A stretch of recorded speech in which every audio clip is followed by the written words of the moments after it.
सो जय हिंद आप सभी को। क्या हाल चाल है आपके?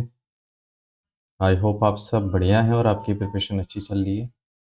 थोड़ा सा आवाज़ मेरा ऐसा हुआ है क्योंकि गला थोड़ा ख़राब है। उसी की वजह से वीडियो भी मैं थोड़ा सा लेट रिकॉर्ड कर रहा हूँ। आज की क्लास देखें उससे पहले 6 चैप्टर हम ख़त्म कर चुके हैं। ये 7वां चैप्टर है। बहुत जल्दी आपका केमिस्ट्री ख़त्म भी हो जाएगा। ठीक है? जितना डिटेल में पढ़ रहे हैं और जो बच्चे अलग-अलग एग्ज़ाम के लिए कमेंट्स कर रहे हैं, आप किसी भी एग्ज़ाम के लिए इसको देख सकते हैं। ठीक है? कोई सा भी एग्ज़ाम हो, दिल्ली पुलिस हो, एसएससी हो, रेलवे हो, एनटीपीसी हो, सबके लिए आप देख सकते हैं इसको। चलो, सो आज की क्लास हम स्टार्ट करते हैं। इसमें टॉपिक हमारा होने वाला है मेटल्स और नॉन मेटल से रिलेटेड। काफ़ी इंपॉर्टेंट क्लास है और काफ़ी सारी चीज़ें इसमें आपको सीखने को मिलेंगी। यहाँ से भी सवाल बहुत अच्छे-अच्छे पूछे जाते हैं। ठीक है? अब इसके बाद से मुझे नहीं लगता है कोई सवाल आपसे बचने वाला है। स्टार्ट करें?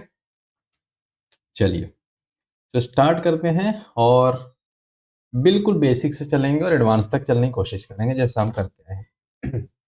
मेटल्स यानी धातु।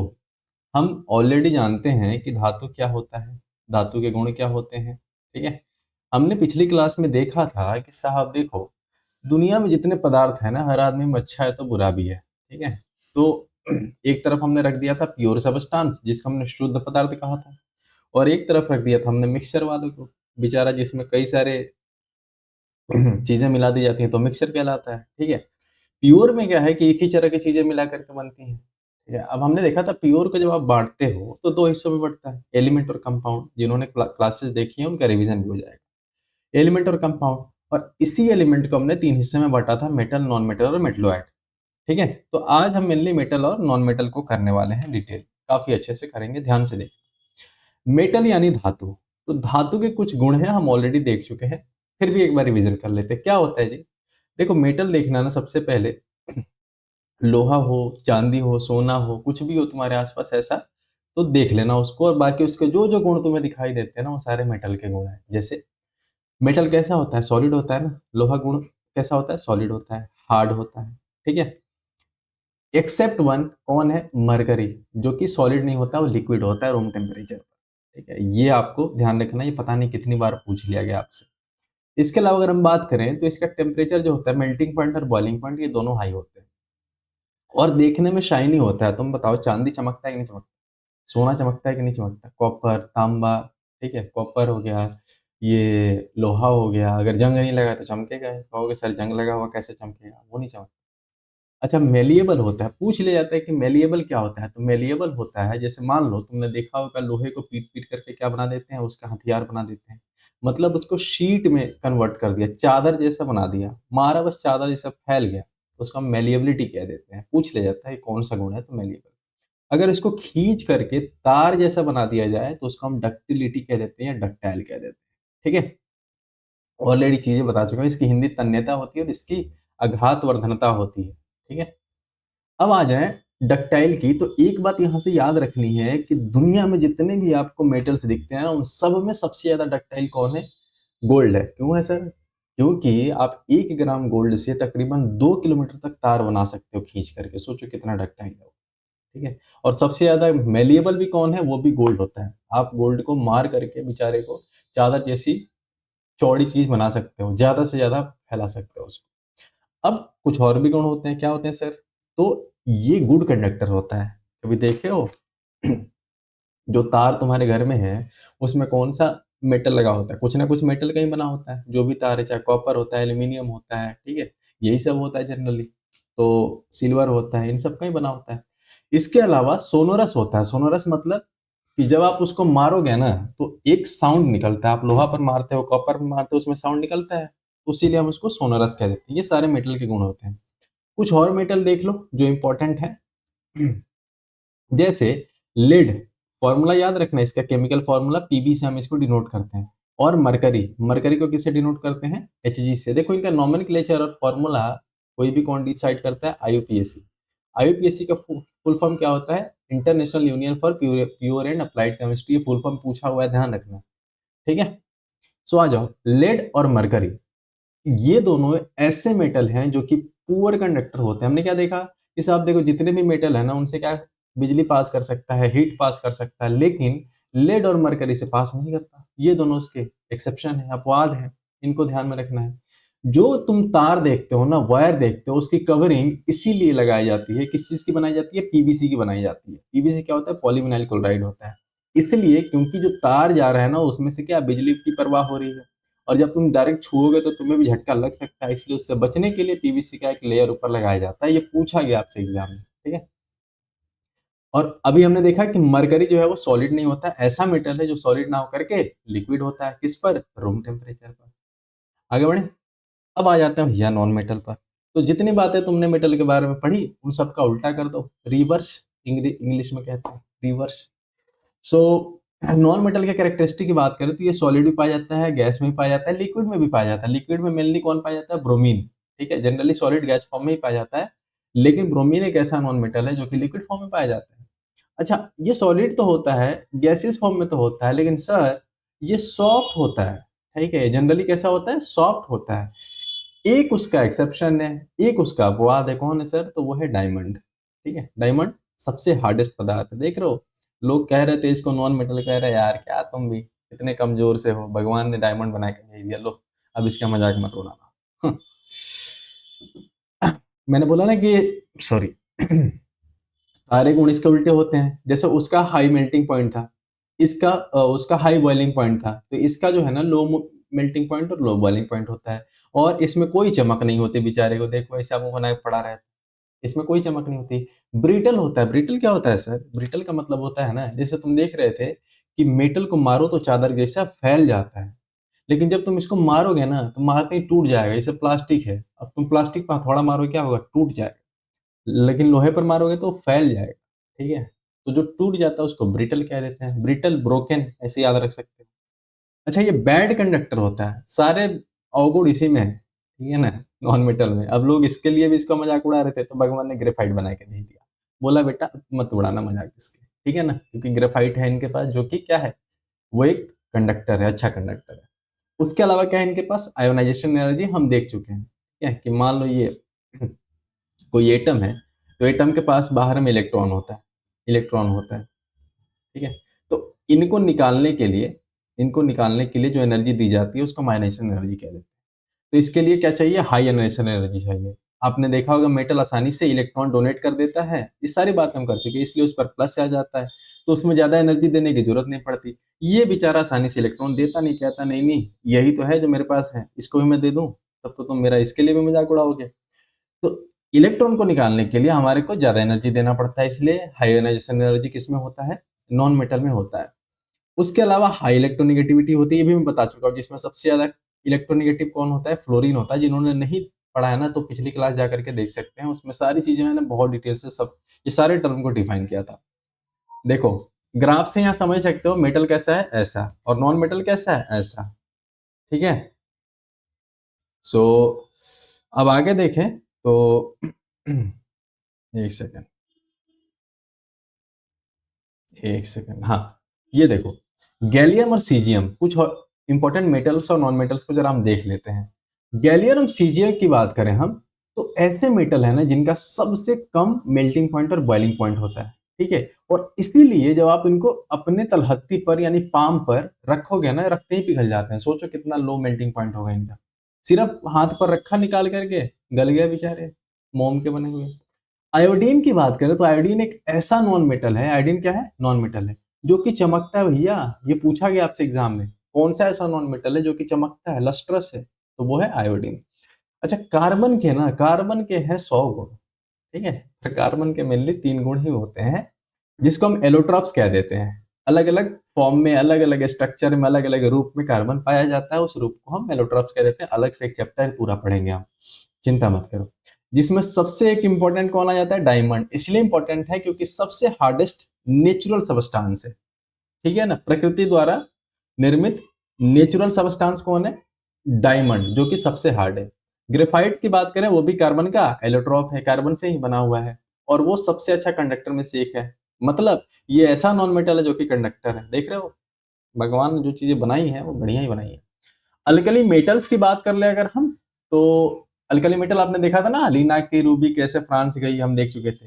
तो उसमें लिथियम आ जाता है, सोडियम आ जाता है, पोटेशियम आ जाता है, ये सारे बहुत सॉफ्ट होते हैं, इनको तुम चाकू से काट सकते हो। ये क्वेश्चन कई बार पूछा गया, स्टार मार्क कर लो। ठीक है, चाहे वो lithium, sodium, potassium, overall alkali metal ऐसे मेटल होते हैं जो बहुत सॉफ्ट होते हैं, जिनको तुम चाकू से काट सकते हो। इनकी डेंसिटी काफी लो होती है और इनका मेल्टिंग पॉइंट काफी लो होता है। अच्छा, ये कल की क्लास में हमने पढ़ा था कि मेटल के जो ऑक्साइड होते हैं, मान लो ये मेटल है कोई जेडन, ठीक है, इसके साथ ऑक्सीजन जुड़ गया तो हम उसको मेटल का ऑक्साइड कहते हैं।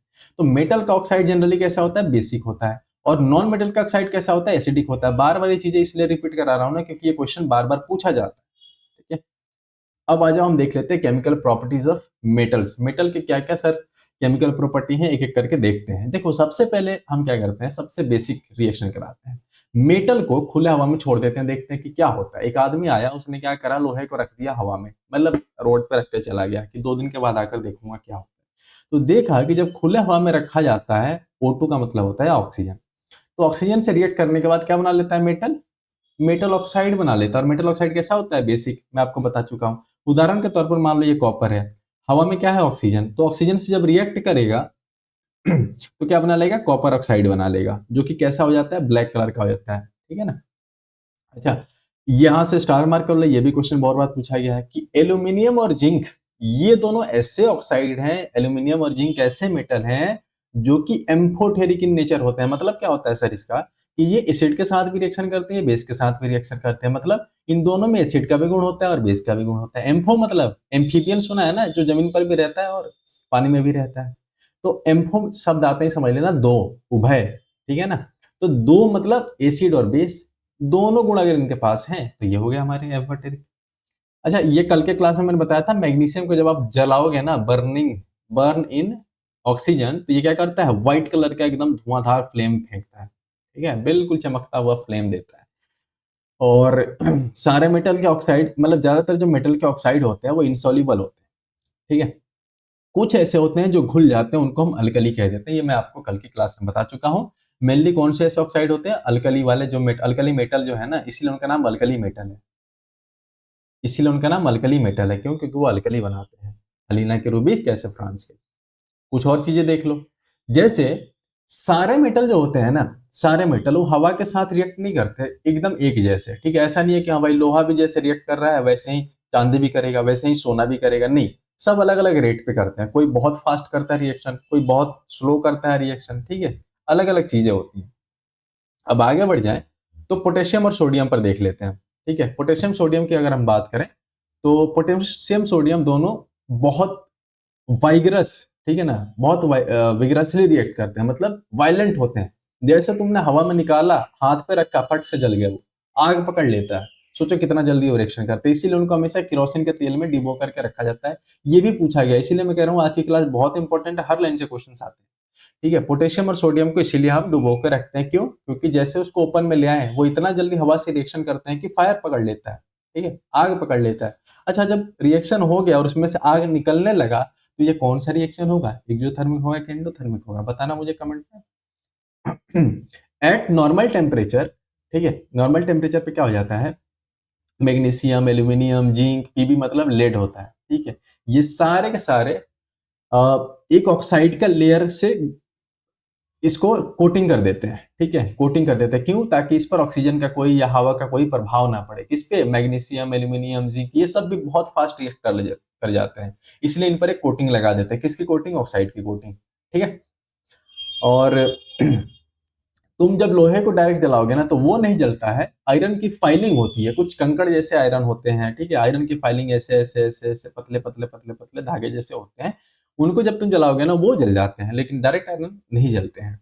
उसके अलावा अगर हम बात करें कॉपर की, ये सारे इंपॉर्टेंट हैं, ध्यान रखना। कॉपर की बात करें तो वो खुद नहीं जलता है, वो खुद नहीं जलता, इसलिए क्या करते हैं ना, उसका एक कोटेशन लगा देते हैं। कॉपर ऑक्साइड का एक कोटेशन लगा देते हैं कुछ मेटल्स पर। ठीक है, ब्लैक कलर का कोटेशन होता है, ऊपर से कोटिंग कर देते हैं, क्यों, ताकि ये जलेगा ही नहीं, तो ये रिएक्शन ही नहीं करेगा आग वाग के साथ। ठीक है ना। उसके अलावा आते हैं सबसे मस्त मौला भैया, कौन, सोना और चांदी। इसलिए इनका भाव बहुत ज्यादा है, क्यों, क्योंकि दुनिया में कुछ भी चल रहा है जो रिएक्शन नहीं दे रहा है भाई, उसका भाव सबसे ज्यादा होना है आज के टाइम पर। तो वैसे ही ये सोना चांदी, ना तो उनको हवा से कोई मतलब है, ना तो उनको पानी से कोई मतलब है, ना तो उनको कोई आग से मतलब है। ठीक है, अभी हम आगे देखेंगे। दुनिया में कुछ भी हो रहा है उनको कोई मतलब नहीं है, किसी से कोई रिएक्शन नहीं, चाहे तुम कितना भी टेम्परेचर बढ़ा लो, कितना भी टेम्परेचर घटा लो, कोई रिएक्शन नहीं करते। कौन, सोना और चांदी, इसलिए इतने महंगे हैं। अच्छा, सोडियम जो होता है ना वो मैग्नीशियम से ज्यादा तेजी से रिएक्शन करता है। आगे देखेंगे रिएक्टिविटी सीरीज, घबराना नहीं है। अच्छा, एक तो हमने देख लिया कि मेटल्स हवा के साथ अगर रिएक्शन करे तो क्या बना सकता है। अब देख लेते हैं कि मेटल पानी के साथ रिएक्शन करेगा तो भैया क्या बनेगा, बताओ जरा। तो देख लो भाई, मेटल वहां वहां पर क्या बन रहा था, मेटल ऑक्साइड सिर्फ बन रहा था। यहाँ मेटल ऑक्साइड के साथ साथ क्या बन जाता है, हाइड्रोजन गैस निकल जाता है। ठीक है। और एक और बात यहां से ध्यान रखनी है आपको कि मेटल ऑक्साइड को और ज्यादा पानी में डुबोगे और ज्यादा पानी के साथ रिएक्शन कराओगे तो मेटल ऑक्साइड जो बना था वो क्या बन जाएगा, मेटल हाइड्रोक्साइड बन जाएगा। समझ रहे हो ना, इसमें से एक एच निकल के इसमें चला जाएगा। ठीक है, तो ये मेटल हाइड्रोक्साइड बन जाता है। और ये भी ध्यान रखना है कि सारे मेटल जितने हैं वो सारे के सारे पानी के साथ रिएक्ट नहीं करते हैं, जैसा हमने देखा था हवा वाले केस में भी। और सबसे ज्यादा ये बंदर हैं, कौन कौन, पोटेशियम और सोडियम। इनको जहां देखा नहीं तहां लपक जाते हैं। देख रहे हो ना, वायलेंटली रिएक्ट करते हैं ये पानी के साथ में। अभी हवा के साथ हम बचा के रखने की कोशिश कर रहे थे, अभी देखो पानी के साथ भी रिएक्शन करते हैं और बहुत ज्यादा एक्सोथर्मिक रिएक्शन का कॉज कराते हैं और वहां भी जाकर के आग पकड़ लेते हैं। इनका तो काम ही आग पकड़ाना। कुछ लोग होते हैं ना वैसे ही, ये पोटेशियम और सोडियम। अच्छा, कैल्शियम जो है ना वो भी पानी के साथ रिएक्शन करता है, लेकिन थोड़ा क्या है ना, शालीन आदमी है वो वायलेंट नहीं होता, वो आग वाग नहीं लगाता है। हाँ, कहता है ठीक है भाई ले आओ डाल दो, मुझे गुस्सा नहीं आता, मैं आग बबूला नहीं होऊंगा। कौन कहता है, कैल्शियम कहता है। अब क्या होता है ना, कैल्शियम फ्लोट करने लगता है। क्यों फ्लोट करने लगता है सर, तो देखो मैंने बताया कि कैल्शियम किसी भी मेटल को जब तुम पानी में डालोगे तो रिएक्शन होगा, रिएक्शन करने के बाद क्या हो जाता है, हाइड्रोजन गैस उसमें से निकल जाता है। इस हाइड्रोजन गैस के कारण क्या हो जाता है कि बुलबुले बनने लगते हैं। कभी करके देखना, बुलबुले बनते हैं। अब इस बुलबुले के कारण, बुलबुली पानी के ऊपर बनते हैं ना जनरली, तो पानी के ऊपर क्या हो जाता है, ये कैल्शियम आकर के तैरने लगता है, इसी के कारण ऐसा होता है। चलो थोड़ा और जान लो, जैसे मैग्नीशियम को देख लो, सबके अलग अलग छाव है, सबके अलग अलग कैटेगरी है। ठीक है ना, देख रहे हो ना, इनके बारे में पढ़ना हमने शुरू क्या कर दिया, इन सबके हरकतें बदल गई हैं। नहीं नहीं, मैं तो सिर्फ पानी के साथ करूंगा रिएक्शन, नहीं नहीं मैं तो सिर्फ हवा के साथ करूंगा, नहीं मैं तो किसी के साथ भी नहीं करूंगा। देख रहे हो ना, अभी दिखाता हूं मैं इनका हालात देखो। मैग्नीशियम को जरा देखो क्या कहते हैं। ये कहते हैं कि देखो भैया, तुम ठंडे पानी के साथ ले आओगे, मुझे पसंद नहीं है ठंडा पानी। कौन कहता है, मैग्नीशियम। मुझे ले चलो गर्म पानी के साथ, मुझे मेरा गला खराब, ठीक है ना, मुझे गर्म पानी पीनी है। कौन कहता है, मैग्नीशियम कहता है। ठीक है, वहां जाकर के रिएक्शन कर लेते हैं मैग्नीशियम, लेकिन ठंडे पानी से नहीं करेंगे। ठीक है, और वहां क्या बना लेते हैं, मैग्नीशियम हाइड्रोक्साइड, और साथ में निकल जाता है हाइड्रोजन गैस। ठीक है, और ये क्या करते हैं, ये भी तैरने लगते हैं। गर्म पानी से रिएक्शन करने के बाद तैरेंगे ही। अब इनके मन का चीज मिल रहा है तो ये तैरेंगे ही। क्यों तैरने लगते हैं, क्योंकि वहां भी बबल बन रहा है। कुछ और बातें जान लो, कुछ और बातें जान लो, जैसे एल्यूमिनियम, Fe से क्या होता है आयरन, और Zn से क्या होता है जिंक। तो ये जो होते हैं, ये क्या होते हैं, इनके अलग छाव है, जरा सुनना। ठीक है, क्या है इनके छाव, बताता हूं एक सेकंड। एल्यूमिनियम, आयरन और जिंक ये कहते हैं कि ना तो हम गर्म पानी से रिएक्शन करेंगे, ना तो हम ठंडे पानी से रिएक्शन करेंगे, हमारे लिए स्टीम लेके आओ। देख रहे हो ना, इनके भाई साहब गजब गजब के लोग हैं। ठीक है, गजब गजब के लोग हैं। अब इनके लिए कोई स्टीम लेके आया, स्टीम मतलब वो भाप, ना तो इनको ठंडा पानी से वो है, ना तो गर्म पानी चाहिए, इनको सीधा भाप चाहिए। कह रहे हैं कि नहीं नहीं, ना तो मैं पानी पीऊंगा ना उससे नहाऊंगा, मुझे सिर्फ भाप चाहिए। कौन कहता है, एल्यूमिनियम, आयरन और जिंक। तो ये भाप से रिएक्शन करके, स्टीम से रिएक्शन करके क्या बना लेते हैं, मेटल ऑक्साइड और हाइड्रोजन गैस। अरे तुम्हें जब यही करना था तो सिंपल पानी से कर लेते हैं, हमारे को इतनी मेहनत नहीं करनी पड़ती। चलो अब आ जाते हैं, थोड़ा सा और देख लो। कुछ ऐसे हैं, मैंने बोला ना कुछ ऐसे हैं, जैसे हो गया तुम्हारा सिल्वर, जैसे तो तुम्हारा हो गया गोल्ड। एयू मतलब औरम, औरम मतलब गोल्ड, एजी से गोल्ड, सीयू से कॉपर, पीबी से लेड, सारे बता चुका हूँ, इसलिए मैं रिवीजन करा रहा हूँ। ठीक है ना, इनके सारे चिन्ह भी तुम्हें याद होने चाहिए। तो ये तीन चार ऐसे, मैंने बोला ना दुनिया में कुछ भी चल रहा है, इनको मस्त रहना है। ठीक है ना, इनको मस्त रहना है। ये चारों क्या करते हैं, इन्हें किसी तरह की पानी पसंद नहीं है भाई, हमें हवा नहीं पसंद, तुम पानी गर्म ले आओ, ठंडा ले आओ, स्टीम ले आओ, नहीं नहीं पसंद तो नहीं पसंद, साफ सीधी बात है। कौन कहता है, लेड, कॉपर, सिल्वर और गोल्ड, ये कह देते हैं। बस ये हो गया पानी के साथ रिएक्शन खत्म। अब आगे बढ़ जाते हैं। अब एक पागल आदमी आया और बोला है कि भाई साहब देखो, हमने पानी के साथ देख लिया, हमने हवा के साथ देख लिया, एसिड में डुबो के देखें क्या। मार खाओगे, हमारा सिलेबस बढ़ा देते हो तुम। तो एसिड के साथ रिएक्शन करने पर क्या मिलता है, देखो, मेटल और एसिड का जब अब तुम रिएक्शन कराओगे तो क्या निकलता है, सॉल्ट निकल जाता है भैया। ठीक है, क्या निकल जाता है, सॉल्ट, और साथ में क्या निकल जाता है, हाइड्रोजन गैस। ठीक है, ये याद रखना है भाई, सीधा सीधा रिएक्शन देकर के पूछा जाता है एग्जाम में metal and metal plus dilute acid, product में क्या बनेगा, सॉल्ट प्लस हाइड्रोजन गैस। उदाहरण के तौर पर जिंक, और ये देखो सल्फ्यूरिक एसिड है डाइल्यूटेड, क्या बना लेगा, जिंक सल्फेट, सल्फेट निकल के उसके साथ चलेगा और हाइड्रोजन बेचारा अलग हो गया। ठीक है ना, जो जितना सुंदर मामला उसके पक्ष में, सरकारी नौकरी वाला ये। ठीक है ना, पहले इनके साथ था पैचअप और ये फिर बेचारा ले गया जिंक वाला। तो मेटल, कुछ और बातें देख लो, जैसे मेटल, एक ये होता है नाइट्रिक एसिड, HNO3 का मतलब होता है नाइट्रिक एसिड। नाइट्रिक एसिड जो होता है ना, वो स्ट्रॉन्ग ऑक्सीडाइजिंग एजेंट होता है। ऑक्सीडाइजिंग एजेंट क्या करता है, या तो ऑक्सीजन जोड़ देता है या तो हाइड्रोजन निकाल देता है, उसी को हम ऑक्सीडाइजिंग एजेंट कह देते हैं। तो ये क्या करता है ना, ये HNO3, जैसे तुमने देखा ना कि कोई रिएक्शन करने के बाद क्या कर रहा था, H2 निकाल रहा था। ठीक है, तो जब HNO3 से कोई रिएक्शन करने की कोशिश करता है तो क्या करता है, H2 निकालता नहीं, वो सीधे पानी बना देता है। क्या बना देता है, पानी, क्योंकि ये बहुत स्ट्रॉन्ग ऑक्सीडाइजिंग एजेंट है। कहता है कि हम सिर्फ किसी को खाली हाथ नहीं छोड़ते, भाई लो तुम ऑक्सीजन लेके जाओ। ठीक है, और खुद बेचारा देखो रिड्यूस हो जाता है, ऑब्वियस बात है ना, जो दूसरे को आगे बढ़ाएगा खुद नीचे जाएगा ही ना जाएगा, यही तो कलयुग है।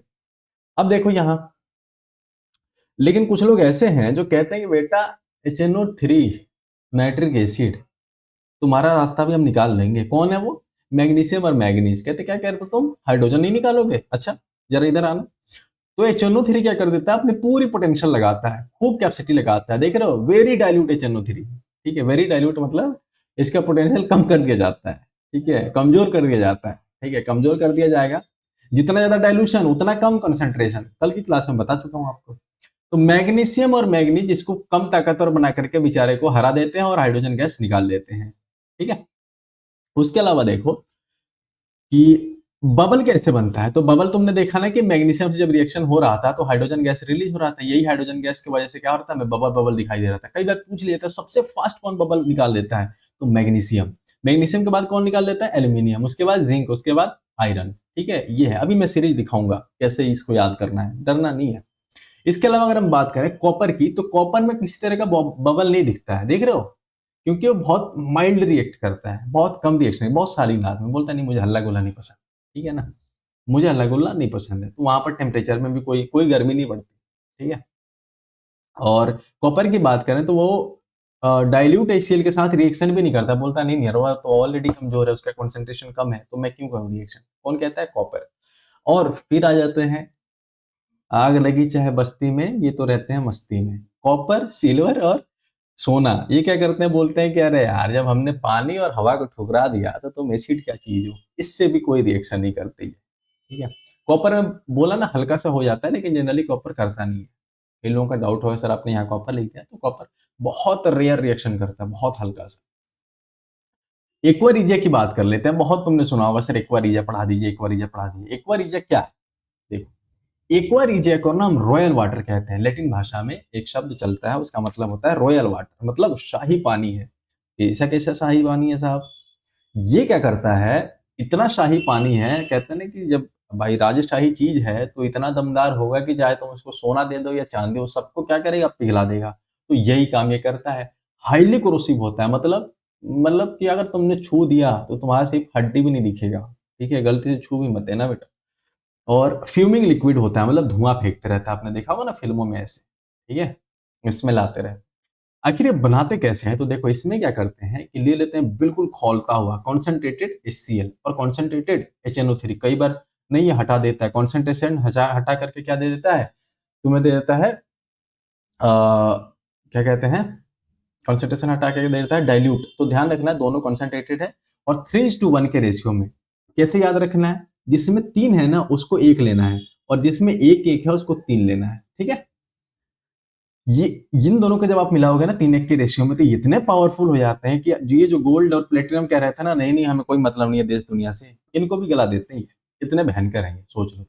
इसका इस्तेमाल कहाँ किया जाता है, ठीक है, कई सारे नोबल मेटल्स होते हैं। नोबल मेटल कौन होते हैं, जो कि रिएक्शन नहीं करते हैं, किसी साथ बिल्कुल अलग हैं, तो उन सबके साथ उनको डिजोल्व कराने में, उनको साफ सुथरा करने में, क्लीनिंग ग्लासवेयर में, ठीक है, लैब वगैरह में जो चीज इस्तेमाल होता है ना, उसको साफ करने में, गोल्ड को प्यूरिफाई करने में, ठीक है, एक क्लोरोरिक एसिड होता है, उसको बनाने में, इन सब में एक्वा रिजिया का इस्तेमाल होता है। ठीक है, इतना मोर देन इनफ है, इससे बाहर आपसे क्वेश्चन नहीं पूछा जाएगा।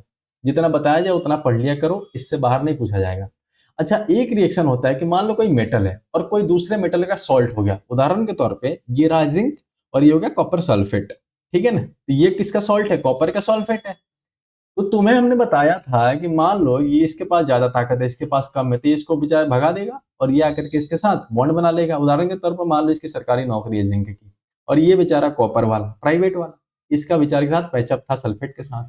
लेकिन जैसे पता चला पिताजी को, अरे जिंक की तो सरकारी नौकरी लग गई, उसने कहा अरे सल्फेट को तो हम जिंक के साथ ही ब्याहेंगे, ठीक है। तो जिंक और सल्फेट एक हो जाते हैं और कॉपर बेचारा अलग हो गया, मायूस, जीवन से निराश, ठीक है। तो ये सारी चीजें क्या हो गई, मेटल और उसके अदर मेटल के सॉल्ट के साथ रिएक्शन कराओगे तो यही होगा, जो पावरफुल होगा वो ले जाएगा। अब पावरफुल से ज्यादा कैसे डिसाइड होगा कि कौन पावरफुल है सर, बताओ।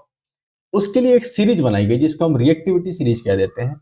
एंड रिएक्टिविटी सीरीज की अगर हम बात कर लें तो इसको याद करने का, रिमाइंड करने का एक तरीका होता है। बोलो तो अपन ट्रिक बता दे इसका, ठीक है ना, अपन को भी ट्रिक आता है, अपन इस्तेमाल नहीं करते, ट्रिक व्रिक में कोई भरोसा नहीं रखते, ठीक है, पर फिर भी देखो मैं तुम्हें बता देता हूँ कैसे याद रखना है। सारे का सारा आज खत्म ही हो जाएगा, ध्यान देना, जैसे जैसे मैं बताऊं वैसे वैसे ही देखना है।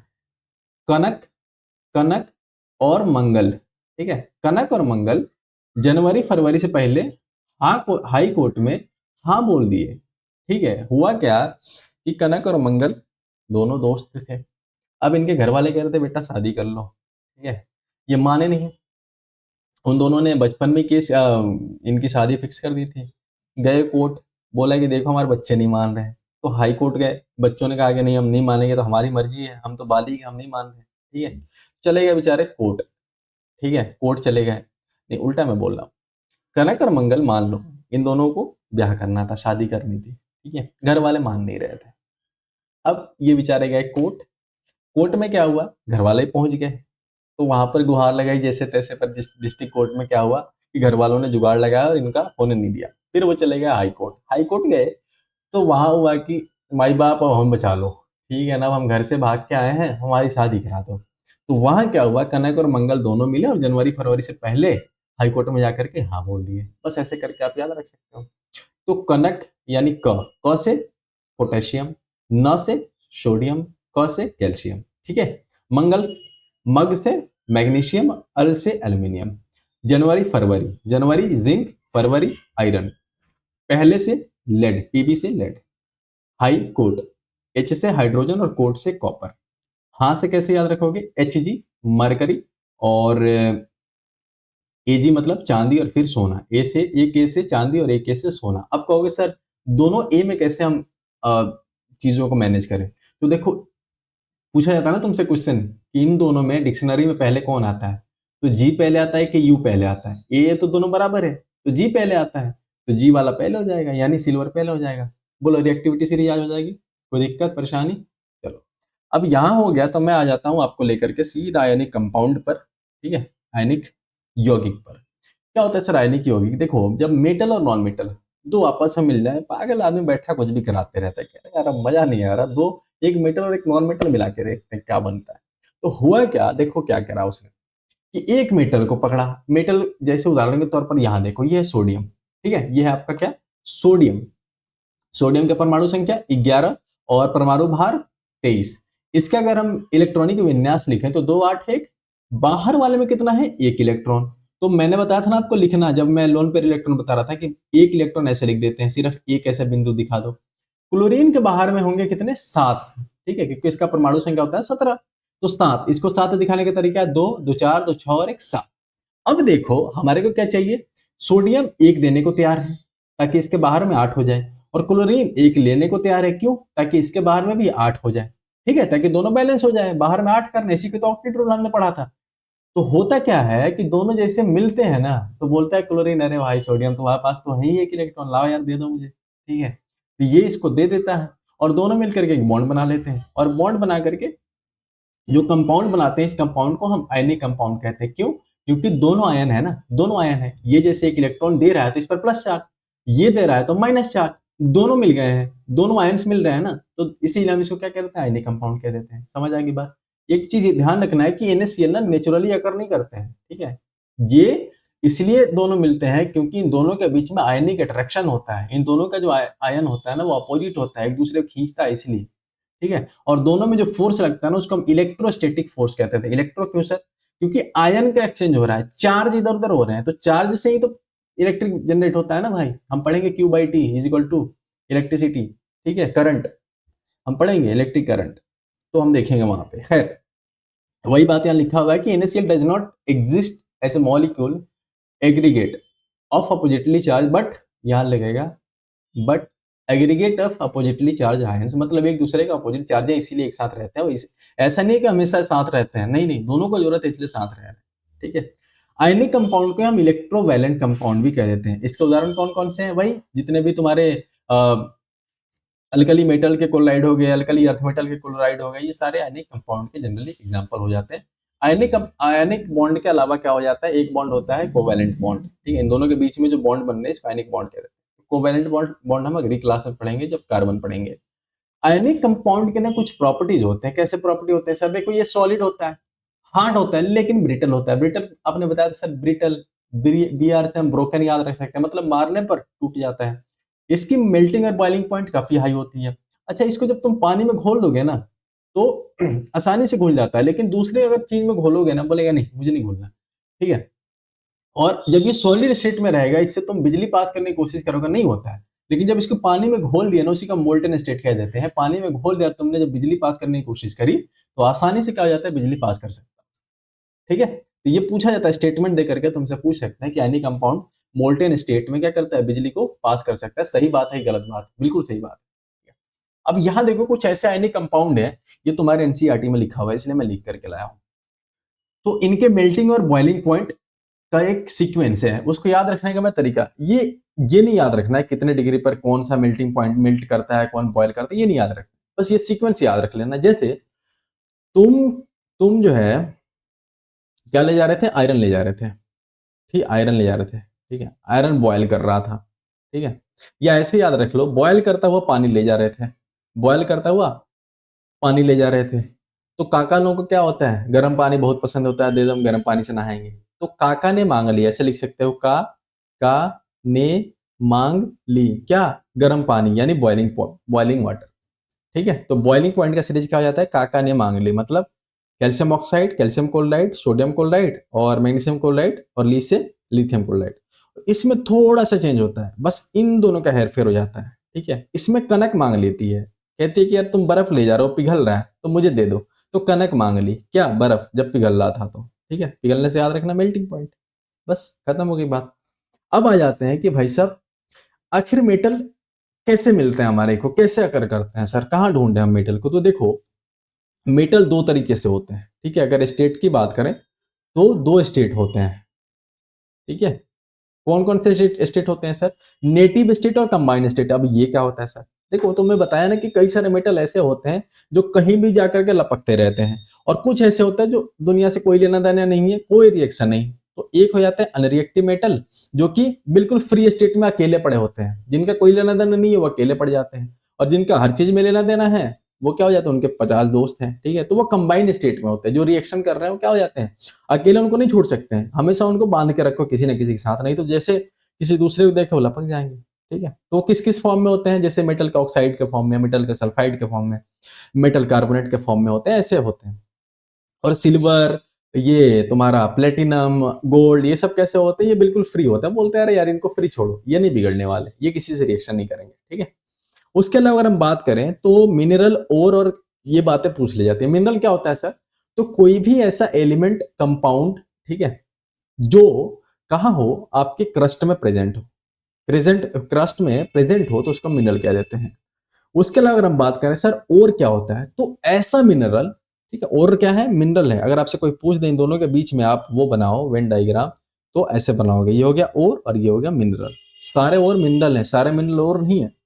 तो और जो होता है सर, वो क्या होता है? एक टाइप का मिनरल ही होता है। उसमें क्या होता है कि मेटल होता है। तो metal containing ore is called, metal containing mineral is called ore, ये ध्यान रखना है। अच्छा, अब एक बात बताओ, जब जमीन से तुम मेटल निकाल रहे हो तो उसमें कुछ ना कुछ गंदगी लगी होगी, धूल, मिट्टी, कंकड़, ठीक है, बालू, पानी लगा होगा। तो उस इम्प्योरिटी को, उस गंदगी को हम गैंग कह देते हैं। गैंग हमेशा गंदा ही शब्द होता है, तो गैंग कह देते हैं उसको। फ्लक्स क्या होता है सर? फ्लक्स से पहले स्लैग समझे। देखो, फ्लक्स क्या होता है कि जब तुम साफ करने के लिए, जैसे कपड़ा गंदा है उसमें क्या करा तुमने, सर्फ डाला, सर्फ जब डाला तो उसको साफ करने के लिए इस्तेमाल करोगे, तो साफ करने के लिए जो तुम केमिकल डाल लो उसको हम फ्लक्स कह देते हैं, ठीक है। और दूसरा चीज, जब तुम सर्फ डालोगे तो क्या करेगा, गंदगी के साथ मिल करके वो झाग बन जाएगा, तो वो जो झाग बन रहा है ना, उस झाग को हम क्या कह देते हैं, स्लैग कह देते हैं, ठीक है। वही गंदगी गैंग के साथ मिल करके जो केमिकल डाला है एक झाग जैसा कुछ बना लेती है, उसको हम स्लैग कह देते हैं।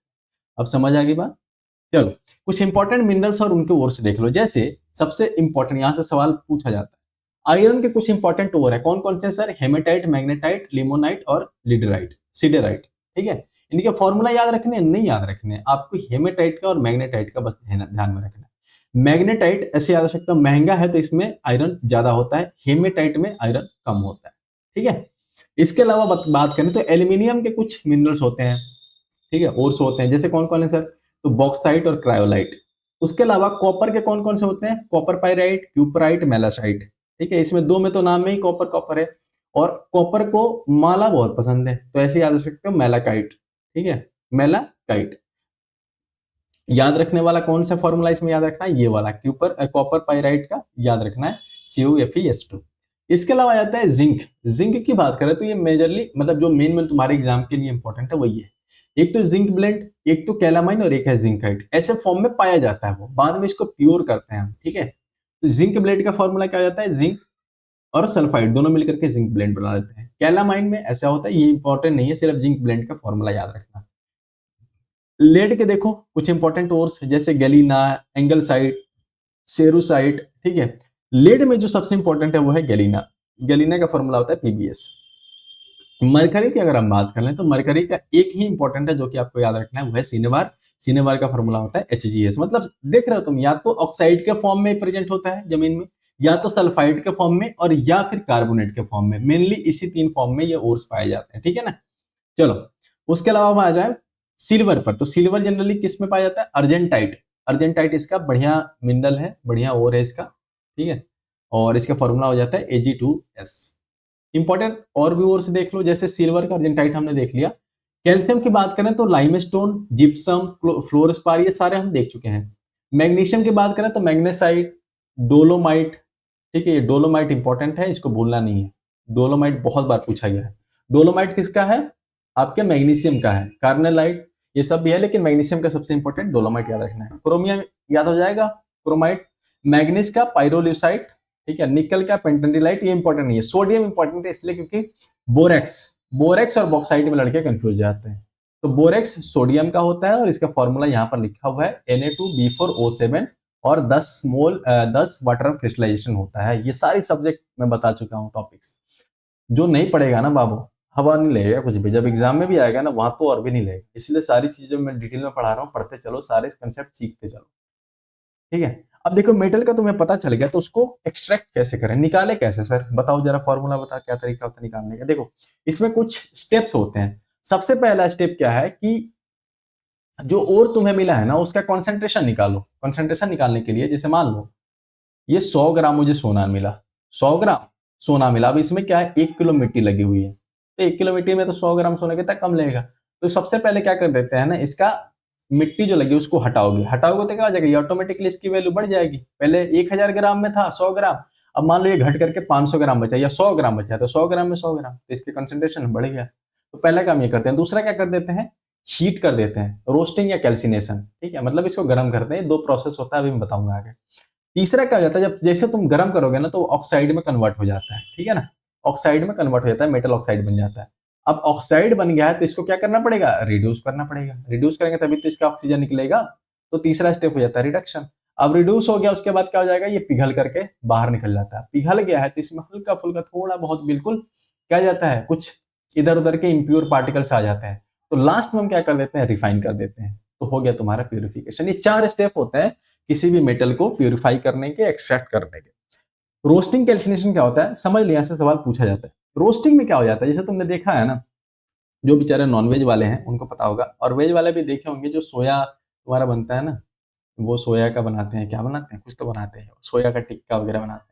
तो वो क्या करते हैं, ऐसे एक रॉड में चिकन वगैरह या फिर जो सोया है उसको डाल करके, और ओपन एयर में, हवा में, खुले हुए में आग जलता रहता है, कोयला जलता रहता है, उस पर रोस्ट करते हैं। तो जब भी तुम हीट कर रहे हो, खुले में कर रहे हो, तो क्या होगा, वहां ऑक्सीजन होगा। तो ऑक्सीजन के प्रेजेंस में अगर आप हीट कर रहे हो तो उसको हम रोस्टिंग कह देते हैं। कौन कौन से को हम करते हैं सर, तो जितने सल्फाइड और है ना, हमने देखा ना कि सल्फाइड, ऑक्साइड, कार्बोनेट यही सब फॉर्म में पाए जाते हैं। तो सल्फाइड वाले जितने हैं ना, उनको हम सीधा क्या करते हैं, ऑक्सीजन के प्रेजेंस में यानी रोस्टिंग कर देते हैं।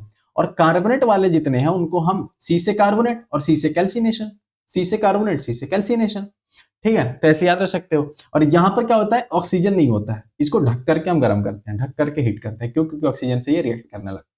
बस अब आगे आ जाओ। तीन तरह के मेटल्स होते हैं रिएक्टिविटी के आधार पर, हमने देखा था ना। एक तो वैसे हैं जैसे तुम्हारा सोडियम हो गया, पोटेशियम हो गया, ठीक है। तो ये सब क्या है, जैसे हवा में खोला नहीं कि आग लग जाते हैं। और एक है जो कि दुनिया में कुछ भी हो रहा है कोई मतलब नहीं, जैसे सोना चांदी, ठीक है, उनको कोई मतलब नहीं, कोई रिएक्शन नहीं। और एक ऐसे हैं जो इनके बीच में आते हैं। तो हमने तीन कैटेगरी बना रही है, लिस्ट रिएक्टिव मेटल्स मतलब जो सबसे कम रिएक्शन करते हैं, और माइल्ड रिएक्टिव मेटल्स, और सबसे ज्यादा हाईली रिएक्टिव मेटल्स। तो ये तीन कैटेगरी बना दी। तीनों को कैसे कैसे हम एक्सट्रैक्ट करते हैं, साफ सुथरा करके प्यूरिफाई करते हैं, वो चीजें हम समझेंगे अभी। अगर पहले की बात करें सबसे पहले, तो सबसे पहले में आ जाता है least reactive metal. Least reactive metal में कौन कौन आ जाएंगे, अब तो तुम्हें समझ में आ गया होगा। एयू से क्या हो जाता है तुम्हारा सोना, एचजी से मरकरी, एजी से सिल्वर, पीटी से प्लेटिनम, और सीयू से कॉपर। तो ये सारे ऐसे मेटल होते हैं जो क्या होते हैं, फ्री स्टेट में होते हैं। ज्यादा इसमें लफड़ा है ही नहीं, ऑक्साइड है ही नहीं, कार्बोनेट है ही नहीं, सल्फाइड है नहीं, बिल्कुल फ्री, खुद के खुद पड़े हुए हैं। इनको प्यूरिफाई करने की जरूरत क्या है। तो सिंपल क्या करते हैं, सिर्फ गर्म कर देते हैं, जो गंदगी उसको साफ कर देते हैं, हो गया साफ, ठीक है। कई बार इसमें इलेक्ट्रोलाइटिक मेथड भी अपनाते हैं, कई बार इसमें डिस्प्लेसमेंट मेथड भी अपनाते हैं, लेकिन मेनली जो मेथड अपनाते हैं वो हम हीटिंग करते हैं। जब लीस्ट रिएक्टिव है तो सिर्फ गर्म कर दो, काम हो गया। सर ऐसे कौन कौन से हैं, जैसे कुछ मेटल देख लो। मरकरी हो गया, मरकरी का हमने देखा था ना, सीने बार और होता है, इसमें कुछ नहीं करना होता है, गर्म कर दोगे तुम्हें प्योर मरकरी लगभग मिल जाएगा। बस उसको थोड़ा सा फिल्टर कर लेना, रिफाइन कर लेना। अभी हम एक्सट्रैक्ट कर रहे हैं ना, तो एक्सट्रैक्ट करने के लिए सिर्फ हीट कर लोगे, निकल जाएगा। कॉपर की बात करें तो कॉपर ग्लांस एक होता है जिसका फॉर्मूला होता है Cu2s। इसको भी सिर्फ हमें क्या करना होता है, रोस्टिंग। देख रहे हो इसमें एस है रोस्टिंग में, और सल्फाइड है, ये सल्फाइड है, तो सल्फाइड में हमें क्या करना होता है, रोस्ट करना होता है। जिसमें सी था कार्बोनेट वाले में, उसको हमको कैल्सिनेशन करना होता था।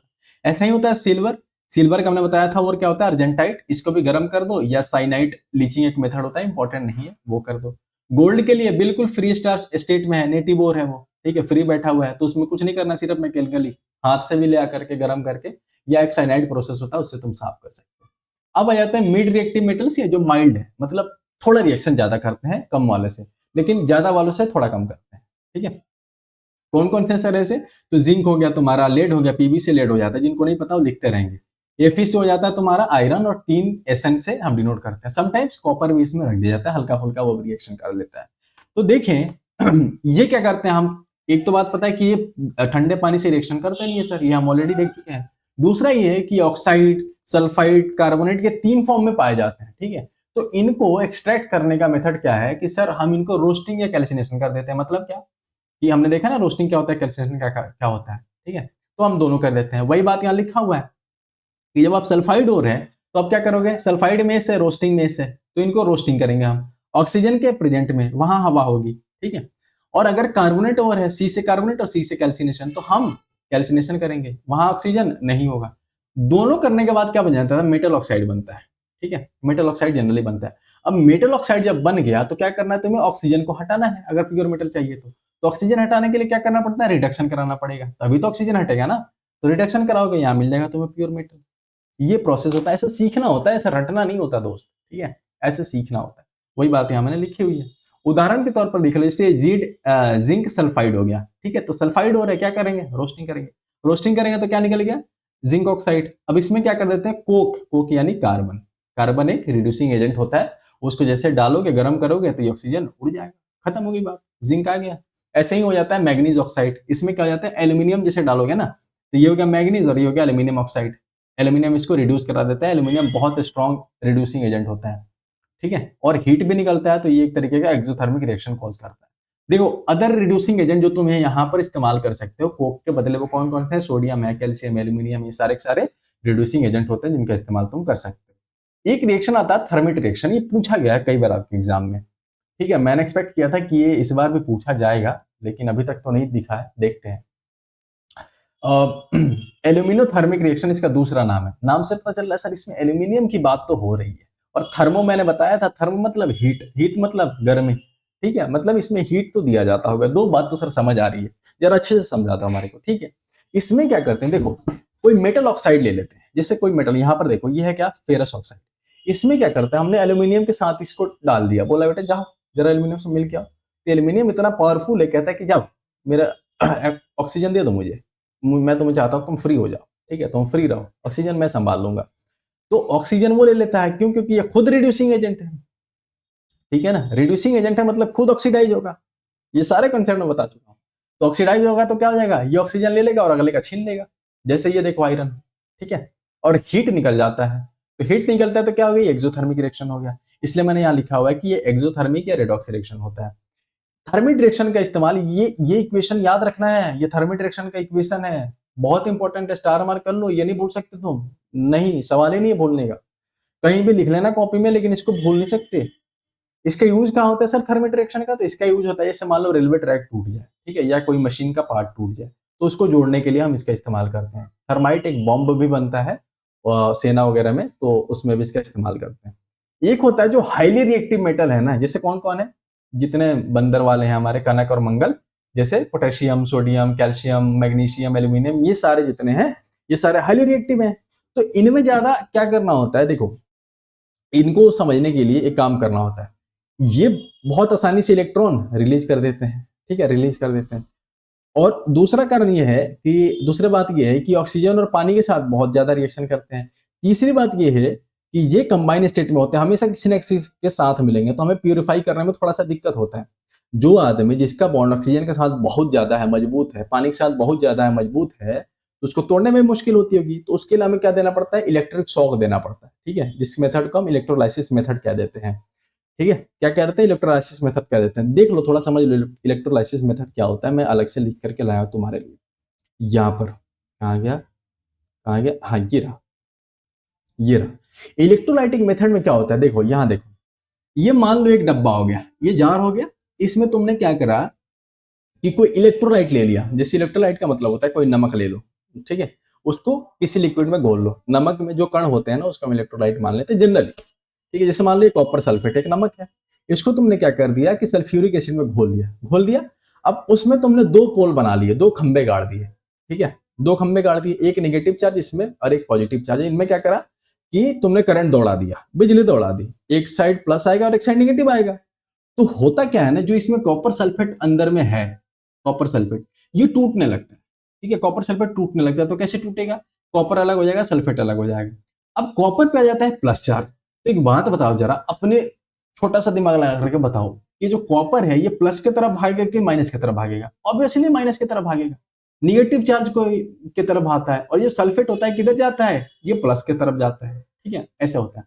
अच्छा, जो प्लस चार्ज होता है ना, प्लस चार्ज को हम एनोड कहते हैं, और माइनस चार्ज जो होता है उसको हम कैथोड कह देते हैं। अब जरा एक बात बताओ, ये जो कॉपर है किधर की तरफ जा रहा है, कैथोड की तरफ जा रहा है, माइनस चार्ज की तरफ जा रहा है। तो कॉपर की तरफ क्या बच जाएगा, कैथोड की तरफ क्या बन जाएगा, प्योर मेटल। और एनोड की तरफ क्या बन जाएगा, इम्प्योर मेटल। क्यों, क्योंकि वहां सल्फर डाइऑक्साइड भी जा रहा है, हल्का फुल्का कॉपर जाता होगा, लेकिन जनरली क्या जा रहा है, सल्फर डाइऑक्साइड, तो वहां इम्प्योर मेटल पहुंच रहा है। अच्छा, इस एनोड के नीचे ना, मैंने यहां बना दिया है क्या, ये एनोड मत यहाँ आएगा, ठीक है, यहाँ आएगा, यहाँ नहीं आएगा, इसको मिटा लेना आप, इसको मिटा लेना, ठीक है, इसको मिटा लेना। एनोड मड आपका आएगा कहाँ, एनोड के जस्ट नीचे, यहाँ पर आएगा, ठीक है, यहाँ पर आएगा एनोड मड। एनोड मड क्या होता है कि जैसे ये सल्फेट गया, यहाँ पर क्या जमा होने लगता है, तो जमा होते होते भी ये ना नीचे की तरफ चला जाता है, नीचे जाकर के कचरा जमा हो जाता है। इसी कचड़े को, कीचड़ जैसे अमाउंट को हम एनोड मड कहते हैं। एनोड इसलिए क्योंकि एनोड के नीचे हो रहा है, मड इसलिए क्योंकि कीचड़ जैसा होता है। तो ये सारी चीजें हो गई आपकी। अब तुमने देखा ना कि एनोड पर हमारे को क्या मिल रहा था, इम्प्योर मेटल, और कैथोड पर क्या मिल रहा था, कैथोड पर कार्बन, सी से कैथोड, सी से कार्बन, तो कैथोड पर हमें मेटल मिल रहा था, ठीक है, इलेक्ट्रोलाइट हमने देख लिया। ये सारा हमने आपको समझा दिया, ठीक है। ये उतना इंपॉर्टेंट नहीं है रिएक्शंस, बाकी तुम्हें बस ये ध्यान रखना है कि कहां पर कैथोड पर प्योर मेटल मिलता है और एनोड पर इम्प्योर मेटल मिलता है। अब वापस से आ जाओ, ठीक है, वापस से आ जाओ, हम कहाँ थे, कहाँ थे, कहाँ थे, कहाँ थे, हाँ यहाँ थे हम, ठीक है, यहाँ थे। चलो, अब जरा एक सेकंड रुक जाओ, मैं एक सेकंड, आ जाओ भाई, वापस आ जाते हैं अपने टॉपिक पर। सो हम देख रहे थे कि जितने हाईली रिएक्टिव मेटल्स हैं उनको निकालने के लिए क्या करना पड़ता है, इलेक्ट्रोलाइसिस मेथड करना पड़ता है। हमने देख लिया, बिजली का करंट लगाते हैं, फिर मेटल जो है वो कैथोड की तरफ चला जाता है। ठीक है।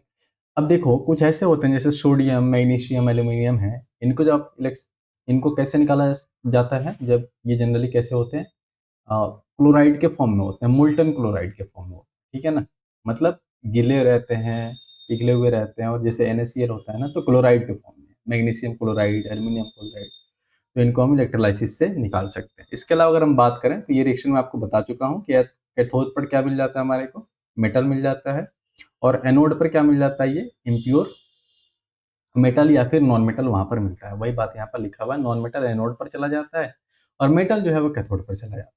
ठीक है, चलो यहाँ देख लो आप कि एल्यूमिनियम ऑक्साइड है, उसका एल्यूमिनियम आपको ऑब्टेन करना, उससे तो क्या करना पड़ता है भाई, इलेक्ट्रोलाइटिक रिडक्शन, आपका एल्यूमिनियम ऑक्सीजन निकाल दो, उसके लिए आपको रिडक्शन कराना पड़ेगा। ये ऐसे तो छोड़ेगा नहीं, तो हमें क्या देना पड़ता है, बिजली का झटका देना पड़ता है, इसलिए हम इलेक्ट्रोलाइसिस कह देते हैं। अच्छा, अब जब हमने निकाल लिया तब इसको हम रिफाइन कैसे करें। ठीक है, अब रिफाइन करने के लिए 5 6 7 मेथड होते हैं, जो देख लो आप। रिफाइनिंग बिल्कुल लास्ट मेथड होता है, जब आपके पास जो मेटल है वो इम्प्योर बचा हो, उसमें हल्की फुल्की इम्प्योरिटी, उन सबको निकाल के अब आप फाइनली प्योर मेटल प्राप्त कर लोगे। तो ये रिफाइन करने के कुछ बेसिक मेथड है, जैसे इलेक्ट्रोलाइटिक बता दिया मैंने आपको, ये किस पर आधारित होता है, बिजली के करंट पर। ठीक है, इलेक्ट्रोलाइसिस पर आधारित होता है। कौन कौन से इसमें मेटल निकाले जाते हैं, कॉपर, सिल्वर, गोल्ड, ये सारे। ठीक है, इसके अलावा डिस्टिलेशन हमने पहली दूसरी क्लास में ही देखा था। डिस्टिलेशन में क्या था, एक फ्रैक्शनल डिस्टिलेशन था, डिस्टिलेशन था। बॉइलिंग पॉइंट के गैप देख लेते हैं, जिनका बॉइलिंग पॉइंट कम होगा वो आसानी से पिघल करके आसानी से निकल जाता है, तो डिस्टिलेशन बॉइलिंग पॉइंट पर काम करता है, इससे हम प्यूरिफिकेशन कर सकते हैं। लिक्वेशन होता है, ये मेल्टिंग पॉइंट पर काम करता है, जैसे टीन हो गया, लेड हो गया। ठीक है, वैसे ही आप देख लो एक जोन रिफाइनिंग प्रोसेस होता है। मैं इसलिए करा रहा हूँ ना, आपसे सिर्फ ये पूछा सकता है कि रिफाइनिंग ऑफ मेटल का प्रोसेस इनमें से कौन सा है।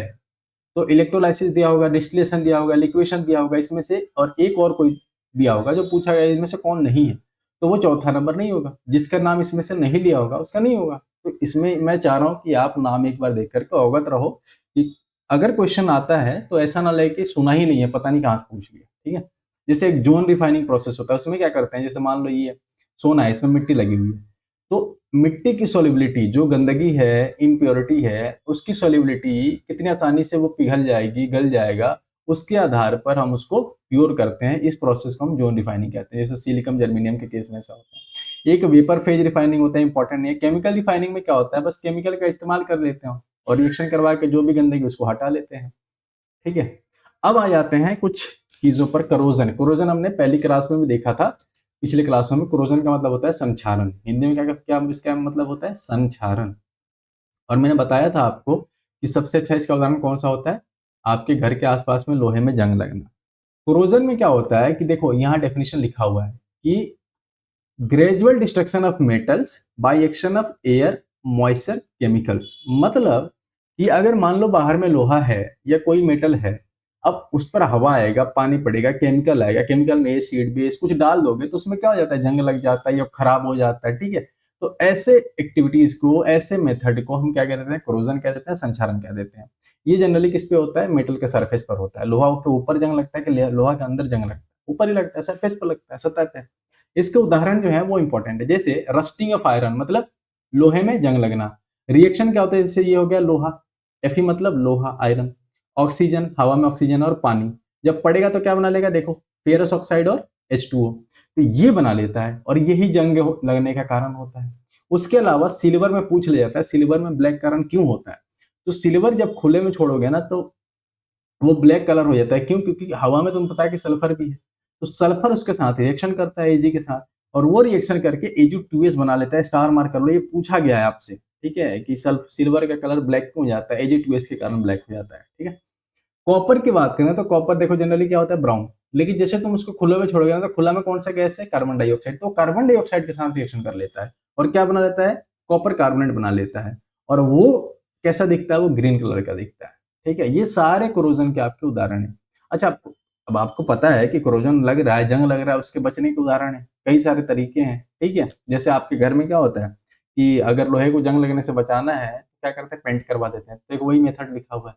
पहला मेथड होता है पेंटिंग करवा दो या कोटिंग करवा दो, ठीक है। गैल्वेनाइजेशन, एनोडाइजिंग, इलेक्ट्रोप्लेटिंग, एल्वाइंग दौड़ना नहीं है, जो इंपॉर्टेंट है मैं अभी आपको करा दूंगा। कैथोडिक प्रोटेक्शन, ये सारे मेथड होते हैं कोरोजन से बचाने के लिए। एक एक करके जो इंपॉर्टेंट है 2-3 वो देख लो। जैसे गैल्वेनाइजेशन की बात करें, इसका हिंदी होता है यशद लेपन। क्या होता है, यशद लेपन, ठीक है। उस पर लेप लगा देते हैं। किसका लेप लगाते हैं सर, जिंक का लेप लगा देते हैं, ठीक है। ये मेनली किसके लिए किया जाता है, स्टील और आयरन के ऊपर एक जिंक का लेयर लगा देते हैं ताकि अब ये इसमें जंग ना लगे। इस मेथड को, इस प्रोसेस को हम गैल्वेनाइजेशन कहते हैं। सर एनोडाइजिंग क्या होता है, एनोडाइजिंग में क्या हो जाता है कि हम एक ऑक्साइड लेयर पहना देते हैं ऊपर से, ठीक है। जब तुम बिजली का झटका देते हो ना, उसी दौरान क्या कर देते हैं, इसमें हम एक ऑक्साइड लेयर चढ़ा देते हैं। ये जनरली एल्यूमिनियम में किया जाता है। बहुत डिफिकल्ट मेथड है, इसको जानने की जरूरत नहीं है, प्रोसेस आपको बस इतना जानो किसके लिए होता है और क्या होता है, बस बेसिक हल्का जानकारी रखो। जैसे एनोडाइजिंग, ए से एल्यूमिनियम, एनोडाइजिंग प्रोसेस क्या जाता है एल्यूमिनियम के लिए। एक मेथड होता है एलवाइंग। एलवाई के बारे में आपने पढ़ा ही है, पिछले क्लास में भी मैंने आपको डिटेल में बताया था। एलवाई में क्या होता है, देखो एलवाइंग करने से क्या होता है, जैसे मान लो एक कोई मेटल है आयरन, इसमें तुमने क्रोमियम मिला दिया या कार्बन मिला दिया, ठीक है। तो इससे क्या हो जाता है ना, इसमें थोड़ा बहुत मिक्सचर कर देने से इसकी जो लाइफ सेल है वो बढ़ जाती है, ठीक है। जंग लगने की कैपेसिटी खत्म हो जाती है। ये सारी चीजें होती है, इसलिए हम एलवाइंग करते हैं, थोड़ा मिक्सर कर देते हैं। उदाहरण के तौर पर देखो, यहाँ लिखा हुआ है ना कि ये क्या करता है, कोरोजन के खिलाफ रेजिस्टेंस को बढ़ा देता है कि नहीं भाई अब मैं इसको खराब नहीं होने दूंगा, मैंने पकड़ लिया इसको। वो आप, ये पेड़ वाला आंदोलन याद है आपको, चिपको आंदोलन, ठीक है। To get desired properties of metal, कई बार इसलिए भी कहा जाता है कि भाई मुझे सिर्फ आयरन से मजा नहीं आ रहा, ठीक है। मुझे चाहिए कि आयरन क्या हो जाए, मुड़ जाए। सिर्फ आयरन है तो मुड़ नहीं रहा, इसमें थोड़ा सा मिक्स कर दो कुछ, ताकि इसको मैं मोड़ दूं, ठीक है। जैसे गोल्ड में किया जाता है, अभी मैं बताऊंगा। प्योर आयरन जो होता है वो जनरली यूज नहीं किया जाता है, ठीक है। उसमें क्या करते हैं हम 0.005 कार्बन मिलाते हैं, ठीक है। क्यों, ताकि उसकी हार्डनेस थोड़ी सी अच्छी हो जाए, उसमें और सारी चीजें खूबियां बढ़ जाए, इसलिए उसमें हम कार्बन मिलाते हैं। ये पूछा गया आपसे एग्जाम में। अच्छा, एलवाई के बारे में अगर हम बात करें तो एलवाई में जनरली आपको याद रखना है कि हमेशा एक मेटल होता है और बाकी उसमें मेटल मिला दो, नॉन मेटल मिला दो, कुछ भी मिला दो, ये मैं आपको बता चुका हूँ। ये सारी चीज करने पर मेटल एलवाई बन जाता है। एक और मैंने बताया था आपको, एमलगम। एमलगम में क्या है कि जैसे मरकरी है, अब मरकरी के साथ कुछ भी मिला दो, लेकिन एमलगम में हमेशा एक मेटल मरकरी ही रहेगा, ठीक है ना। बहुत बहुत इंपॉर्टेंट है एमलगम, ठीक है। और इलेक्ट्रिक कंडक्टिविटी की बात करें, सर आप बताओ कि अगर मान लो हमने एलॉय बना दिया, जैसे सिर्फ आयरन था, लेकिन हमने एक एलॉय बनाया जिसमें आयरन भी है, जिंक भी है, ठीक है, इसमें निकल भी है। तो मुझे एक बात बताओ सर, इसकी मेल्टिंग पॉइंट ज्यादा होगी कि इसकी मेल्टिंग पॉइंट ज्यादा होगी। तो याद रखना है, हमेशा मेल्टिंग पॉइंट जो होता है वो मेन मेटल का ज्यादा होता है। मिक्स कर दोगे तो क्या होगा, मेल्टिंग पॉइंट घट जाता है। वैसे ही कंडक्टिविटी, ये ज्यादा हीट या फिर बिजली इससे पास करेगा, लेकिन इससे थोड़ा कम पास करेगा, वही बात यहाँ लिखा हुआ है। आगे बढ़ जाते हैं, कुछ इंपॉर्टेंट एलवाई देख लो। ऑलरेडी हालांकि मैं करवा चुका हूं, लेकिन ये मोस्ट इंपॉर्टेंट है, इसलिए मैं लिख करके लाया हूं, और आप भी इसके नोट बना लेना अच्छे से, बहुत अच्छे से बना लेना। जैसे आयरन बेस कुछ एलवाई देख लो। सबसे पहला आ जाता है कौन, स्टील। ध्यान से देखते चलना, जैसे मैं बताते चल रहा हूँ। स्टील में क्या करते हैं, आयरन के साथ थोड़ा सा कार्बन मिला देते हैं। कार्बन कितना, 0.1 से लेकर के 1.5% के आसपास इसमें कार्बन मिक्स कर देते हैं। इसका इस्तेमाल किसमें होता है, स्टील में। तुम्हारे घर में देखा होगा, कंस्ट्रक्शन में, कोई मशीन बनाने में, ठीक है, टूल वगैरह बनाने में, हथियार में इस्तेमाल होता है। दूसरा आयरन का जो है वो है स्टेनलेस स्टील। स्टेनलेस स्टील को याद करने का मैंने तरीका बताया था, 24, 26, 28। कैसे, क्रोमियम का परमाणु संख्या होता है 24, आयरन का होता है 26 और निकल का होता है 28। तो ये इसको याद रखने का तरीका होता है। ये तीनों मिलकर के बनाते हैं क्या, स्टेनलेस स्टील। हल्का सा बिल्कुल बारीक सा कार्बन भी उसमें डाल देते हैं। अब इस स्टेनलेस स्टील से क्या क्या बनता है सर, घर के जो बर्तन है तुम्हारे इस्तेमाल कर रहे हो, जिससे ऑपरेशन किया जाता है, सर्जिकल टूल्स, उन सब में इसका इस्तेमाल होता है स्टेनलेस स्टील का। एक होता है रोट आयरन, पूछा जाता है रोट आयरन, रोग आयरन नहीं है ये, रोट आयरन। तो रोट आयरन क्या होता है sir, road iron pure iron होता है, स्टार मार्क कर लो, ठीक है। इसका इस्तेमाल क्या हो जाता है, जो तुम्हारे घर में रेलिंग या गेट पे जो डिजाइनें बनाई जाती है ना, वो रोट आयरन की होती है, ठीक है। उसके अलावा एक होता है कास्ट आयरन। कास्ट आयरन की बात करें तो जो हमने देखा था ना शुरुआत में, आयरन के साथ थोड़ा कार्बन मिक्स करते हैं, लेकिन कार्बन का परसेंटेज थोड़ा ज्यादा होता है। इसमें क्या होता है, 2 से 4%, और साथ में थोड़ा सिलिकॉन भी मिलाते हैं। ये कास्ट आयरन का इस्तेमाल जो तुम्हारे घर में बर्तन है ना, कुकवेयर, जिसमें तुम खाना वगैरह बनाते हो, उसमें इस्तेमाल करते हैं, मशीनों में इस्तेमाल करते हैं, ठीक है। आयरन के इंपॉर्टेंट एलवाय हो गए। अब कॉपर के देख लो। सबसे पहला और सबसे इंपॉर्टेंट है कौन सा, ब्रास। ब्रास में मैंने बताया था कॉपर और जिंक दोनों आते हैं, ठीक है। कॉपर वाला ज्यादा होता है और जिंक वाला कम होता है। ये होता है 70% और जिंक होता है 30% के आसपास, ये हम बता चुके हैं। तो ब्रास इससे बनता है। और ये ब्रास का इस्तेमाल क्या होता है, जो म्यूजिक इंस्ट्रूमेंट तुम देखते हो ना, गाना वाना बजाने वाला, उसमें इस्तेमाल होता है, डेकोरेटिव आइटम्स में इस्तेमाल होता है। उसके बाद आता है ब्रॉन्ज। मैंने ये भी बताया था कि कई लोग कंफ्यूज हो जाते हैं, ब्रॉन्ज में जिंक आता है कि ब्रास में जिंक आता है। तो ब्रॉन्ज में जेड आ रहा है, तो जेड वाले में जिंक नहीं आता है, ध्यान रखना है। तो ब्रॉन्ज में क्या आता है सर, कॉपर के साथ आ जाता है टीन में, ठीक है, टीन आ जाता है। और टीन के बाद अगर हम बात करें तो यहाँ देखो, इससे क्या बनाते हैं ब्रॉन्ज से, क्वाइन, मेडल, स्टेच्यू, ये सारी चीजें, मूर्ति अगर बनाते हैं। ब्रॉन्ज के बारे में याद रखना है कि सबसे पुराना एलॉय है ये, इसीलिए आपको पता है ब्रॉन्ज एज एक नाम रखा गया था। थोड़ा बहुत ध्यान आ रहा है, ठीक है। तो सबसे पुराना एलॉय ब्रॉन्ज और सबसे पुराना मेटल कॉपर, जो मानव इतिहास में मानव को पता चला वो, ठीक है, ये ध्यान रखना है। उसके बाद एक आता है गन मेटल। गन मेटल नाम से पता चल रहा है सर कि इसका इस्तेमाल बंदूक बनाने में किया जाता होगा। तो कॉपर क्या है, तो कॉपर तो इसमें डालेंगे ही, एसएन डाल देते हैं, मतलब टीन और जिंक डाल देते हैं, ठीक है। तो ये तीनों चीज जो ऊपर में था ना, उन तीनों को मिला करके बना दिया गन मेटल। इस्तेमाल क्या करते हैं, गन में, वाल्व में, गियर वगैरह में। एक होता है जर्मन सिल्वर, इसका इस्तेमाल, इसको कैसे बनाते हैं, कॉपर और जिंक तो रहता ही रहता है, इसमें निकल डाल देते हैं, ठीक है। इसमें निकल डाल देते हैं, मतलब 28, 29, 30 याद रख सकते हो। ये जिंक का नंबर होता है, निकल का होता है 28, कॉपर का होता है 29 और जिंक का होता है 30। इसका इस्तेमाल क्या करते हैं, ऑर्नामेंट्स में, ठीक है, यूटेंसिल्स में, जो ज्वेलरी वगैरह बना रहे हैं ना सस्ते वाले, उन सब में हम इस्तेमाल कर लेते हैं। एक आता है एल्यूमिनियम बेस। एल्यूमिनियम में मेन मेन कौन कौन से हैं सर, एक तो मैंने आपको बॉक्साइट बता दिया था। अब यहाँ देखो, जैसे एक होता है ड्यूरा एल्यूमिन, नाम में एल्यूमिन है, ठीक है। तो इसमें क्या क्या होता है, एल्यूमिनियम होता है, कॉपर होता है, मैग्नीशियम होता है, मैग्नीज होता है। इसका इस्तेमाल हम करते हैं एयरक्राफ्ट में, ऑटोमोबाइल में, जो मतलब गाड़ी चलने वाली चीजें हैं ना, उन सब में हम ड्यूरा एल्यूमिन का इस्तेमाल करते हैं। नाम से पता चल रहा है ड्यूरेबिलिटी। मैग्नेलियम, नाम में क्या है, दो शब्द है, एक तो मैग्नीशियम और एल्यूमिनियम। तो इसमें क्या क्या मिलेगा, मैग्नीशियम और एल्यूमिनियम। इसका इस्तेमाल भी एयरक्राफ्ट, टूल और क्या कहते हैं, कैमरा के बॉडी वगैरह बनाने में करते हैं। देखो, एयरक्राफ्ट में इस्तेमाल होने वाला एल्यूमिनियम, ऐसे एल्यूमिनियम, ऐसे एयरक्राफ्ट, याद रख सकते हो।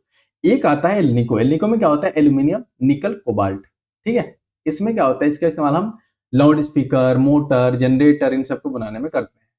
कुछ और इंपॉर्टेंट देख लो, दो चार, जैसे लेड, टीन और जिंक के बेस्ट में सबसे इंपॉर्टेंट जो है वो है सोल्डर, जो आपको याद रखना है। सोल्डर किस किस का बना होता है सर, लेड और टिन का बना होता है, ठीक है, लेड और टिन का बना होता है। इसमें क्या होता है कि इसका इस्तेमाल, सोल्डर का इस्तेमाल वेल्डिंग वगैरह करने में किया जाता है, आपने देखा होगा, और इसकी मेल्टिंग पॉइंट काफी लो होती है। एक होता है प्यूटर। प्यूटर में क्या होता है, एक तो एसएन, एसएन मतलब टिन, सीयू मतलब कॉपर, एसबी मतलब एंटीमनी। तो ये तीनों चीज मिला करके बनता है प्यूटर। प्यूटर का इस्तेमाल कहाँ करते हैं, टेबल वेयर में करते हैं, ठीक है, टेबल वगैरह के वेयर में, बर्तन वगैरह में करते हैं। और अगर हम बात करें टाइप मीटर, एक टाइप मीटर होता है, उसका इस्तेमाल कहाँ होता है सर, उससे पहले देख लो बनता कैसे, लेड, टीन और एंटीमनी, ये तीनों चीज मिला करके बनता है क्या, टाइप मेटल। प्रिंटिंग प्रेस का जो टाइप होता है ना, उसमें इसको हम बनाते हैं। एक होता है मुंज मेटल। कॉपर, देखो इसको थोड़ा याद करना ही पड़ेगा, मैं समझ रहा हूँ कि थोड़ा इसमें दिक्कत है, थोड़ा कंफ्यूजन होता है, बट बाबू इसको याद करना पड़ेगा, और कोई रास्ता नहीं है, ठीक है, क्योंकि यहाँ सवाल पूछते हैं। देखो, ज्यादातर लोग इसको छोड़ के जाएंगे।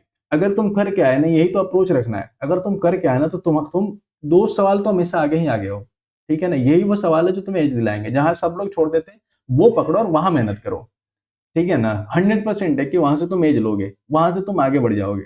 ये सब सवाल है, थोड़ा एफर्ट डालना पड़ेगा, यहाँ सब कोई दिक्कत होती है, ठीक है। तो आगे बढ़े। एक होता है मुंज मेटल। मुंज मेटल की बात करें तो कॉपर और जिंक, कॉपर 60% और जिंक 40%, ये दो मिलाकर के बन जाते हैं मुंज मेटल। इसका इस्तेमाल कहाँ कर देते हैं सर, जरा बताना। तो शिप वगैरह जो बनाते हैं ना, शिप हो गया, मरीन के कुछ चीजें बनाते हैं, उसमें हम इसका इस्तेमाल करते हैं। अब निकल, क्रोमियम, टाइटेनियम में से देख लो, जैसे एक होता है नाइक्रोम। नाइक्रोम में कौन कौन आ जाता है, निकल, नाम से पता चल रहा है, क्रोमियम और आयरन, ये तीनों आ जाते हैं, ठीक है। नाइक्रोम कहाँ का इस्तेमाल होता है, जो हीटर होता है, टोस्टर होता है, इन सब में नाइक्रोम का हम इस्तेमाल करते हैं। एक होता है इनवर। इनवर में क्या क्या आ जाता है, एक तो आयरन और दूसरा निकल, ठीक है। और इसका हम प्रिसीजन मेटल वगैरह बनाने में इस्तेमाल करते हैं, उतना इंपॉर्टेंट नहीं है। एक होता है मोनल मेटल। मोनल मेटल क्या हो जाता है कि निकल, कॉपर, आयरन, ये तीनों चीज मिला करके बनते हैं हम मोनल मेटल, ठीक है। इसका इस्तेमाल हम केमिकल इंडस्ट्री और शिप वगैरह बनाने में करते हैं। इसके अलावा बात करें तो टाइटेनियम का एक एलॉय होता है, किस किस का बना होता है, टाइटेनियम, एल्यूमिनियम, वेनेडियम। इसका इस्तेमाल हम एयरक्राफ्ट, स्पेस टेक, इसमें करते हैं, इसलिए ये इंपॉर्टेंट हो जाता है। टाइटोनियम एलॉय और नाइक्रोम, ये दोनों आपके लिए बहुत इंपॉर्टेंट है, और ऊपर में सोल्डर, बस। अब आगे आ जाओ, आगे आ जाते हैं। मैं इलेक्ट्रोलाइटिक रिफाइनिंग में आपको बता चुका हूँ, एनोड मड आपको बता चुका हूँ। अब आ जाते हैं यहाँ पर। देखो, प्योर गोल्ड का बहुत ज्यादा लोगों को कंफ्यूजन होता है। क्या होता है कि प्योर गोल्ड में 24 कैरेट, ठीक है, 24 कैरेट जो गोल्ड होता है प्योर गोल्ड का, 24 में 24 हिस्सा गोल्ड का होता है, ठीक है। तो वो बहुत मुलायम होता है, उससे तुम ज्वेलरी नहीं बना सकते। हालांकि सबसे प्योर कौन सा होता है, 24 कैरेट ही होता है। तो अगर तुम्हें ज्वेलरी भी बनाना है और प्योर भी चाहिए तो 24 कैरेट से काम नहीं चलेगा। तो उसमें क्या करते हैं, हम थोड़ा बहुत मिक्सिंग कर देते हैं, उसको हम एलवाइन कहते हैं, ठीक है, नया नया शब्द है, एलवाइन कह देते हैं। किससे मिक्सिंग करते हैं सर, अब सोने के साथ जब तुम किसी को बराबर में बिठा रहे हो तो उसके बराबर का ही होना चाहिए। तो कौन ले आते हैं, या तो सिल्वर ले आते हैं और या तो कॉपर को ले आते हैं, ठीक है। तो हमारे भारत में जनरली जो ज्वेलरी में इस्तेमाल होता है, बढ़िया ज्वेलरी में, बढ़िया क्वालिटी के ज्वेलरी में, उसमें 22 कैरेट सोना का इस्तेमाल होता है, वही सबसे उम्दा माना जाता है, ठीक है। 22 कैरेट का मतलब क्या है, जो 24 में 24 हिस्सा सोने का रहा था उसमें क्या करते हैं, 24 में 22 हिस्सा हम सोना डालते हैं और 2 हिस्सा क्या करते हैं हम, एल्यूमिनियम कह रहा हूँ, सिल्वर और कॉपर मिला देते हैं, दोनों में से कोई भी मिला देते हैं, ठीक है। तो ऐसे हमारा ज्वेलरी बनता है। एक आपने सुना होगा, ये भी क्वेश्चन पूछा जाता है कुतुब मीनार के बारे में। तो कुतुब मीनार जो होता है ना, वहां पर एक देखने को मिलता है आयरन पिलर, एक जाओगे ना तो एक बड़ा सा आयरन पिलर है, वो तकरीबन 1600 साल पुराना है। लेकिन खास बात यह है ना कि उसमें आज तक कोई भी जंग नहीं है। कई सारे साइंटिस्ट आए, उस पर रिसर्च किए, पता ही नहीं लगा, ठीक है। उसकी हाइट पूछ ली जाती है जब कुछ पता नहीं लगा तो, हाइट कितनी है, 8 मीटर की। उसका वजन पूछ लिया जाता है कितना है, तो 6 टन। 1 टन बराबर 1000 किलो, 6 टन बराबर 6000 किलो के आसपास। ये होता है आपके चैप्टर का दी एंड। इसके अलावा अब हम अगली क्लास में मिलेंगे, तब तक अच्छा लग रहा है पढ़ते रहिए। जो बच्चे ज्यादा एफर्ट लगाएंगे ऑब्वियसली उनको रिजल्ट मिलना तय है बेटा। घबराओ मत, जो आप पढ़ रहे हो उसको अच्छे से पढ़ो और यकीन मानो ना, जितना आप पढ़ रहे हो ना उससे बेहतर कोई नहीं पढ़ रहा। अगर इतना आप याद रख लिए ना, आप एग्जाम में फाड़ के आओगे, ठीक है ना। और जिस दिन एग्जाम में बैठोगे ना, उस दिन एहसास होगा कि तुमने किस लेवल की क्वालिटी कंटेंट पढ़ी है, ठीक है। जो लोग नहीं देख रहे, नहीं पढ़ रहे, वो आके पछताएंगे और कुछ नहीं कर सकते इसके अलावा। तुम पढ़ रहे हो, ध्यान से पढ़ते रहो, इसका रिजल्ट भी तुम्हें मिलेगा, बेहतर मिलेगा, मुझे पूरा यकीन है और मैं अपने अनुभव से बता रहा हूँ, ठीक है।